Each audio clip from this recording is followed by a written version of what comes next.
sa pagpapatuloy ng ating istorya. Sa ilalim ng maaliwalas na langit, tumingala siya sa dambuhalang barkong pandigma at ngumiti ng buong galit. Sa wakas, narito na ang Emperatris. Isang iglap, yumuko ang mga sundalo kasama bilang tanda ng paggalang, maligayang pagdating, kamahalan. Lumapit si Wang Yang upang salubungin at tulungan si Yelinlang, ngunit bago pa man siya makalapit, nagbiro na ang Emperatris, may tusong kislap sa kanyang mga mata.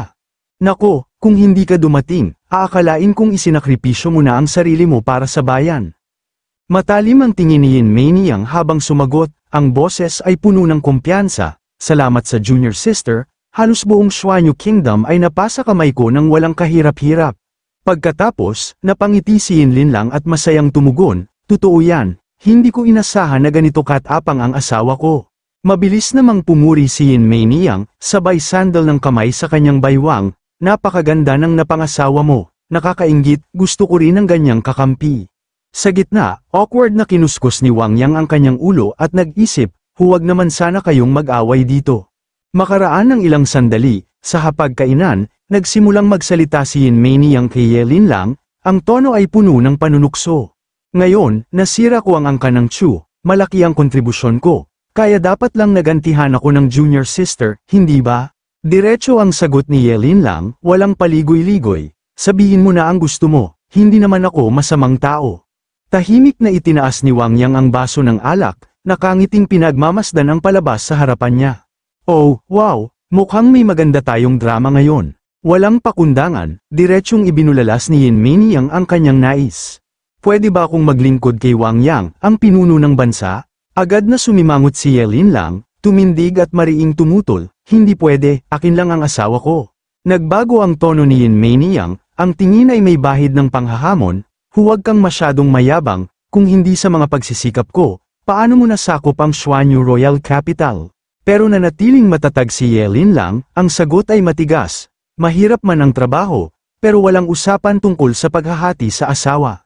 Samantala sa gitna, nakangiti lang si Wang Yang habang nanunood, para bang nag-uudyok pa ng kaguluhan. Away, tapos, bigyan ko kayo ng candy, nagtaas ng kilay si Yin Meiniang, marahang inilagay ang kamay sa baywang bago mag-alok ng kasunduan.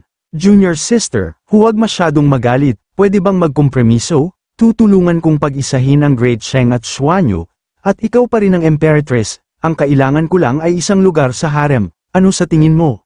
Nagulat si Yelinlang, bahagyang nauutal sa kanyang tugon. Ano, pag-isahin ang Great Sheng at Xuanyu, at ako pa rin ang Emperatris. Saglit siyang natigilan, pero agad din niyang kinumpirma. Hindi masama ang deal na to. Sige, payag ako, napataas ang kilay ni Yin Meiniang, halatang nagulat. Akala ko tatanggi ka, junior sister, buwisit, ang baba ng offer, nahuli ako ng babaeng to, bulong niya sa sarili, baka sa mukha ang panghihinayang.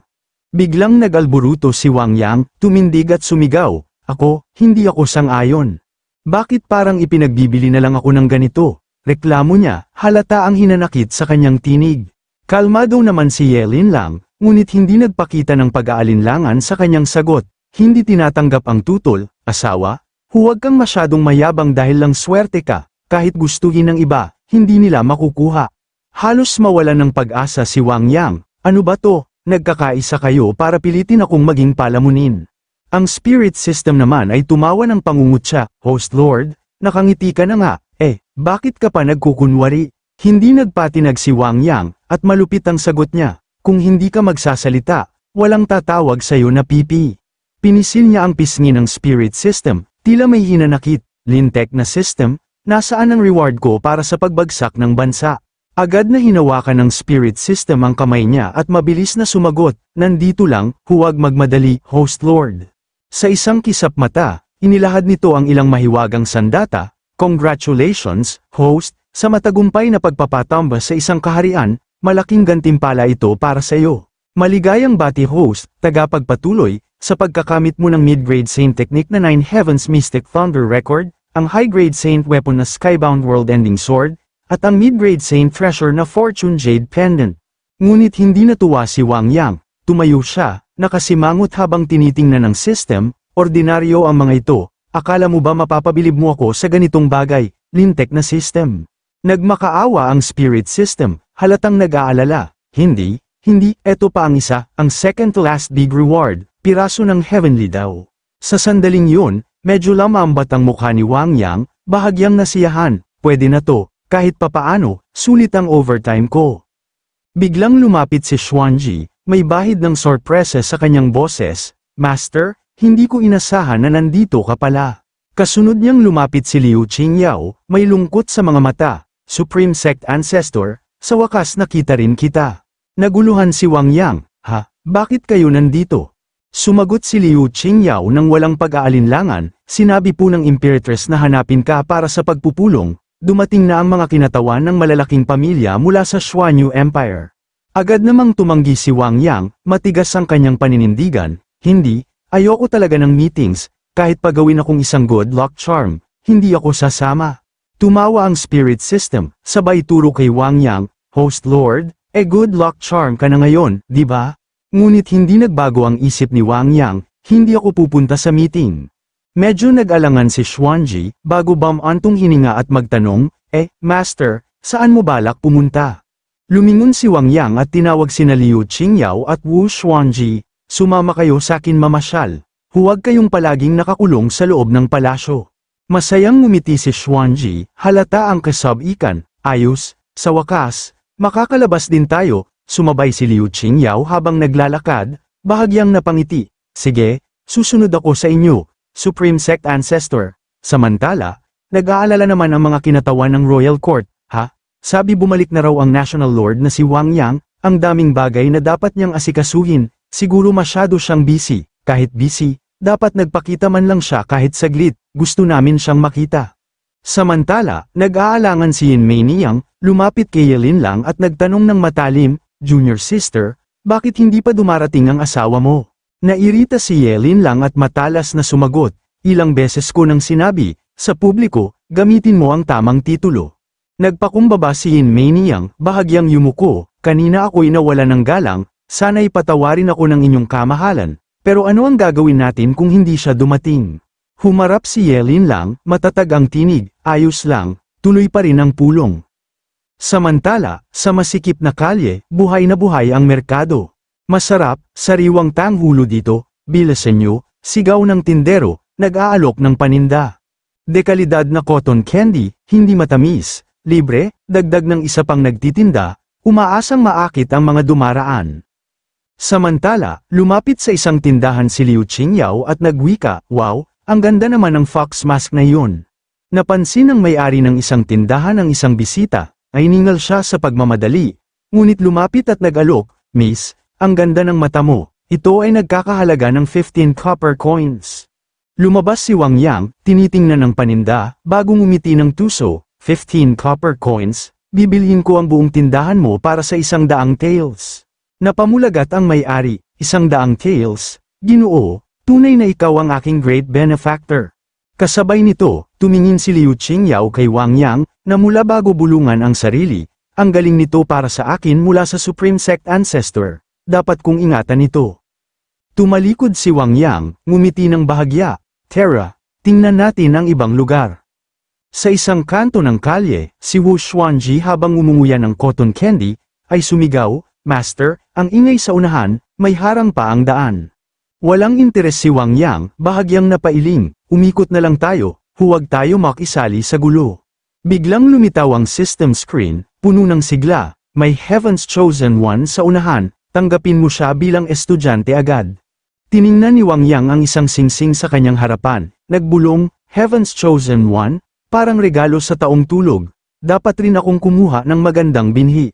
Lumitaw ang spirit system, puno ng papuri, grabe, Host Lord, ang talino mo talaga, pag tinanggap mo siya, may dagdag pang gantimpala. Naglakad si Wang Yang na nasa likod ng kamay, bahagyang ngumiti, huwag masyadong mayabang, manood muna tayo ng drama. Sabik ang spirit system, halos tumalon sa tuwa, ayos, manood tayo, manood tayo. Sa harapan nila, may lumabas na babaeng may berdeng buhok, galit na galit, kayong mga hamak na alipin, grabe ang pang-aapi ninyo sa akin. Nagpakita ng kayabangan ang matandang may puting buhok, utos ito ng master, kahit ayaw mo, tiisin mo. Hindi nagpatinag ang babae, nanginginig sa galit at nagwika, "Ako ang master ng Lin family, anong batayan ninyo para kunin ang bahay ko?" Sumingit ang pangalawang matanda ng Lin family, sumigaw ng buong lakas, "Saang batayan? Bago namatay ang tatay mo. Ipinagkatiwala niya sa akin ang Lin family, ngayon, lahat ng tao rito ay nasa ilalim ng aking utos."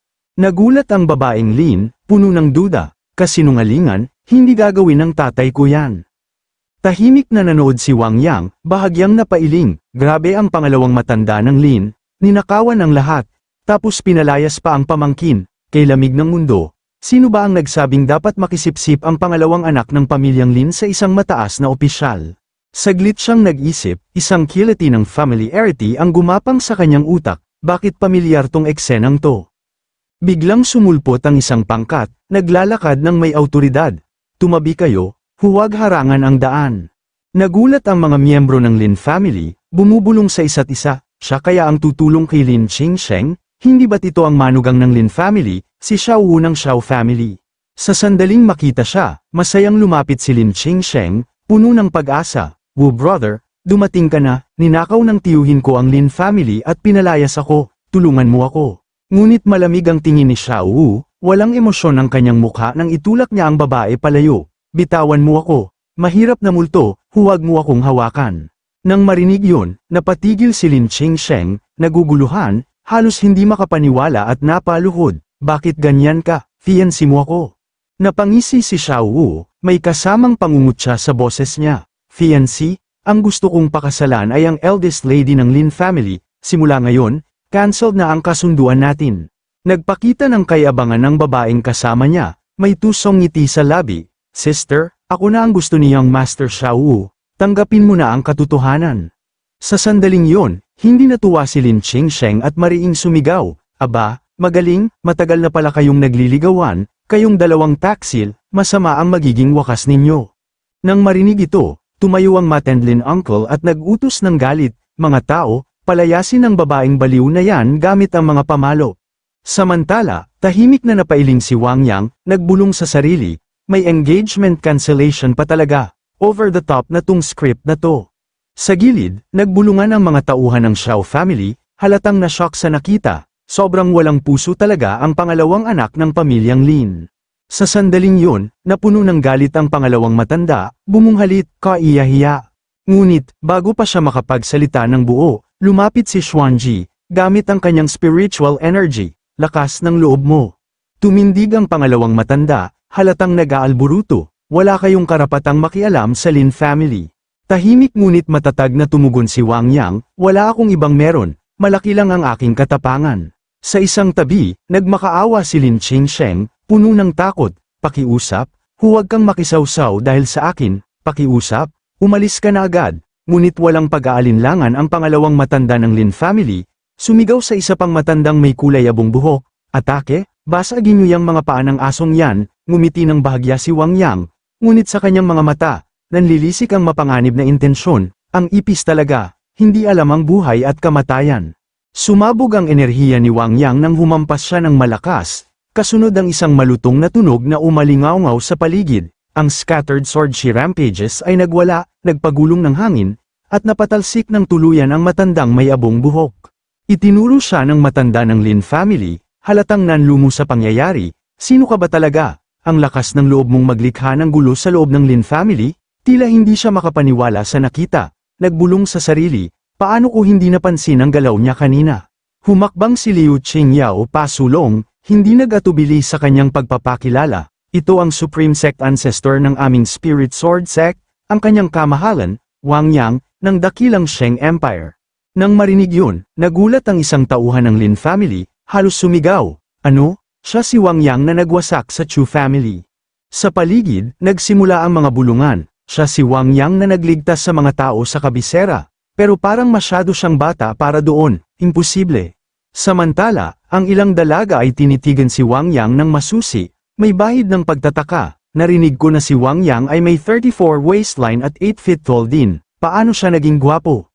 Iritado ang tingin ni Wang Yang sa kanila, hindi napigilan ang kanyang iniisip, "Sino ba talaga ang naninira ng imahe ko sa likod ko? Talagang hindi ko siya patatawarin."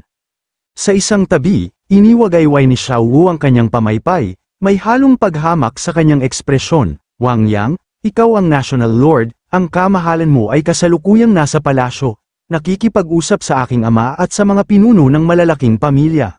Maging ang pangalawang matanda ng Lin ay tumawa ng mapanukso, kaya pala, isa ka lang impostor na natuto ng kaunting mahika at nandaya. Ilan ba ang ulo mo para magmalaki ng ganito? Pakiusap, Young Master Xiao Wu, hayaan niyo kaming puksain ang huwad na ito. Ngunit hindi papatalo si Wang Yang, sumagot siya ng may bahid ng panlilibak. Ang pamilya Xiao ay nagpalaki ng isang walang kwentang playboy na tulad mo. At akala mo karapat-dapat kang makipag-usap sa palasyo, mukhang si Yin Meiniang ay masyadong nagpapakita ng respeto sa inyo. Nang marinig yun, napuno ng galit si Xiao Wu, itinuro si Wang Yang gamit ang pamaypay. Tumigil ka, isang palalong tao na tulad mo ay nang ahas na lapastanganin ang prinsesa, consecrated Yang, consecrated ma, puksain ang rebel ding ito. Humakbang pasulong si Yang, isang mid-level ng nascent soul realm, at malupit na nagwika, Xiao Young Master, iwan mo sa akin ang impostor na ito. Samantala, nag-cruise ng braso si Ma, isang high-level ng nascent soul realm, iritado ang boses, bilang isang marangal na lingkod, paano ako naging sunod-sunuran sa isang bully? Pinanood sila ni Wang Yang, walang bahid ng kaba, itinaas ang dalawang kamay at napailing, ang pamilya Xiao family ay talagang walang silbi, dalawang nascent soul cultivator lang, nagmamalaki na, gusto niyo ba akong patawanin? Nang marinig ito, napaiyak sa galit si Xiao Wu, sumigaw, tumigil ka, isara mo ang bibig mo, ipakikita ko sa iyo kung gaano kalakas ang pamilya Xiao, ano pang hinihintay ninyong dalawa, patayin niyo na siya. Sumugod ng mayabang si Yang, ang tingin ay puno ng panunuya, munting lalaki, aalagaan kita ng maayos. Ngunit hindi man lang gumalaw si Wang Yang, na natiling kalmado, bago tinawag si Wu Xuanji, ipinapasa ko sa iyo ang dalawang basurang ito. Lumabas ang espiritual na enerhiya ni Xuanji, tumanggap ng utos.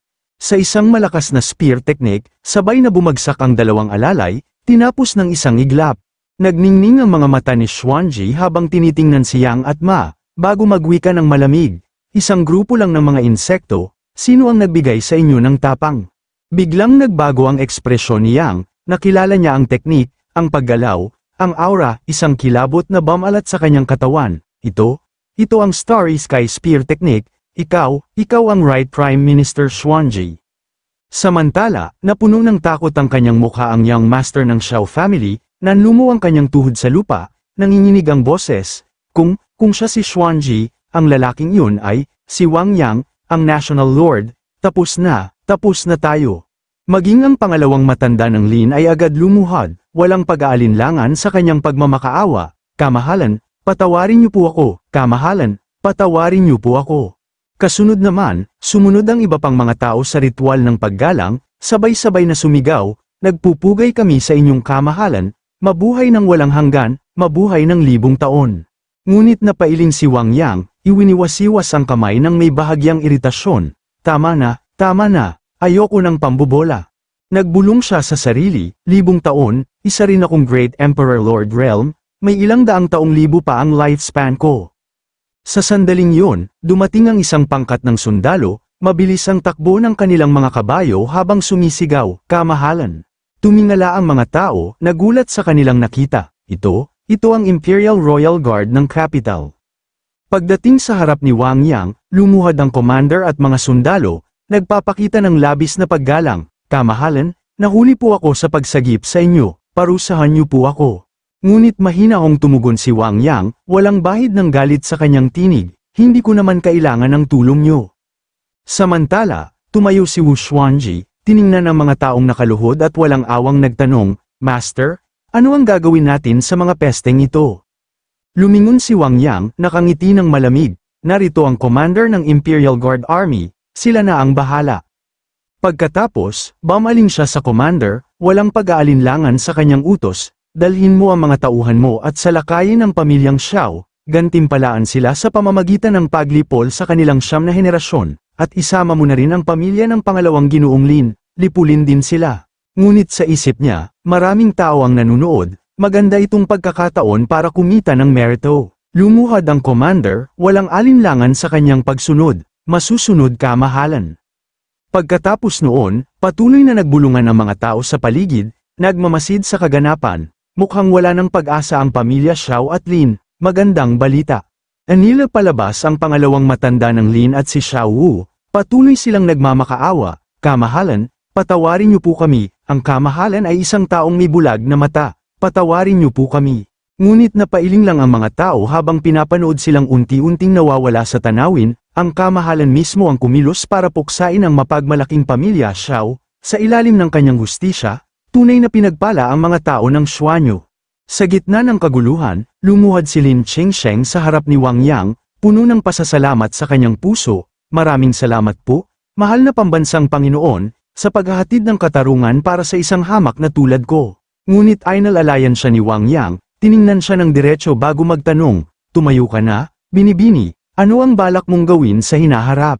Matatag ang sagot ni Lin Chengsheng, walang pag-aalinlangan sa kanyang desisyon, balak kong ipamigay ang yaman ng aking pamilya at ialay ang buhay ko sa paglilingkod sa inyo, kamahalan. Nagulat si Liu Qingyao, napatakip ng bibig sa gulat, ano, gusto rin niyang maglingkod sa Supreme Sect Ancestor. Sa kanyang isip, nagkaroon ng bahagyang tensyon nang mabilis niyang hinawakan ang kamay ni Wang Yang, tila nagmamarka ng teritoryo, tanging kami lang ang pwedeng maglingkod sa Supreme Sect Ancestor. Ngunit hindi nagpaawat si Lin Chengsheng, hinawakan din niya ang kamay ni Wang Yang at matapang na sumagot, hindi totoo yan, mas gusto ako ng kamahalan. Samantala, naguluhan si Wu Xuanji, halos nakataas ang kilay habang iniisip, ano ba to, gusto niyang nakawin ang mga snacks ko. Sa kanyang imahinasyon, walang pag-aalinlangan, pinatong ni Wang Yang ang kamay sa ulo ni Lin Chengsheng, may bahagyang ngiti sa kanyang labi, halika, eto ang lollipop para sa iyo. Agad na sumunod si Lin Chengsheng, mabilis ang tugon, salamat, kamahalan. Sa parehong sandali, seryoso ang tono ni Wang Yang nang muli siyang nagsalita habang ngumiti ng bahagya, hindi mo kailangang maglingkod, nakikita kong mataas ang potensyal mo. Gusto mo bang sumali sa Spirit Sword Sect para mag-cultivate ng Supreme Immortal Path? Sa isang iglap, napanganga sa gulat at kasiyahan si Lin Chengsheng, halatang puno ng sigla, opo, gusto ko po. Pero bigla siyang natigilan, tila bumagsak ang lahat ng iniisip niyang plano, ano? Gusto akong kunin ng kamahalan bilang isang disipulo.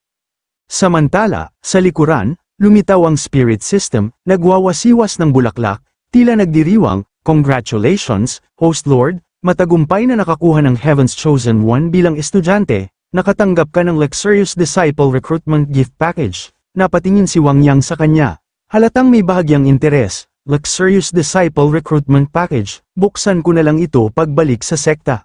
Sa loob ng palasyo, may mahahalagang balita na inihayag ni Yelin lang kay Yin Meiniang. Maayos ang takbo ng lahat, masigasig niyang sinabi. Hindi ko inasahang magtutulungan ang mga kinatawan ng makapangyarihang pamilya ng ganito. Bahagyang nag-isip si Yin Meiniang bago sumagot, talagang bihira silang magpakita ng ganitong pag-aalala, kahit ako'y nagulat. Napangiti si Yelin lang, may bahid ng paghanga sa tinig, ang pagsasama ng dalawang bansa ay napagpasyahan na, Sister, malaki ang naiambag mo. Ngunit sa loob ng kanyang isip, naglalaro ang mas malalim na pag-aalinlangan, ang tusong lobo na to ay puno ng pakana. Dapat akong maging maingat. Sa kabilang panig, dahan-daang inayos ni Yin Meiniang ang kanyang buhok, marahang nagpakumbaba, hindi naman, lahat ng ito ay dahil sa talino, kabaitan, at pagtanggap mo sa aming Xuanyu. Ngunit sa loob niya, iba ang tumatakbo, si Yelin lang ay misteryoso at mahirap basahin, mukhang delikado siyang kalaban.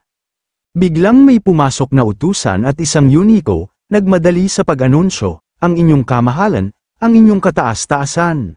Lumapit ang Yuniko, may ibinulong kay Yin Meiniang, na ikinagulat nito. Ano, winakasan ni Wang Yang ang pamilyang Xiao at kumuha pa ng alagad, Yelin lang, mahusay ang pagkakalkula mo. Kasunod naman, isa pang utusan ng bamulong kay Yelin lang, sa pagkarinig, nagliwanag ang kanyang mga mata sa sorpresa. Ano, lumabas ang asawa ko at kumuha ng babaeng alagad, ang malanding Yin Meiniang na naman ba kaya ang may pakana nito? Halos hindi siya makapigil, agad siyang tumayo, kinumpronte si Yin Meiniang at nagwika, hindi ko inasahan na sa isang paglabas lang ay may dagdag na estudyante. Sa harap, nagpakita rin ng mahiwagang ekspresyon si Yin Meiniang, tila nagtataka, talaga namang kung sino man ang mapili ni Brother Wang Yang ay tiyak na may pambihirang talento. Habang nag-iisip ng malalim, parehong nagdesisyon ng dalawa, kailangan kong magpadala agad ng mga tao sa Spirit Sword Sect, pareho nilang nadama ang tensyon, baka maunahan sila ng isa't isa. Sa ibang bahagi ng palasyo, natagpuan ni Yin Meiniang ang isang matandang lalaki na nakasuot ng kayumangging kasuutan. Bahagyang yumuko ito, nagpapakita ng paggalang, nagpapakumbaba po sa inyong kamahalan, prinsesa. Nakaupo sa trono si Yin Meiniang, hindi nag-aaksaya ng oras sa pag-uutos, tumayo ka, at tandaan, tawagin mo akong Your Highness mula ngayon. Pinagmasdan niya ang matanda, bago magtanong, iilan lang ba sila? Mabilis ang tugon ng matanda. Puno ng paniniwala sa kanyang balita, ang inyong kamahalan, ito ang mga batang may talentong inirekomenda ng mga dakilang pamilya, sa husay at ugali, sila ang pinakamahuhusay. Ngunit hindi nag-atubili si Yin Meiniang, agad siyang sumigaw naglabas ng matigas na utos, ni ayaw ko ngang ipadala ang mga to sa palasyo bilang mga binayag.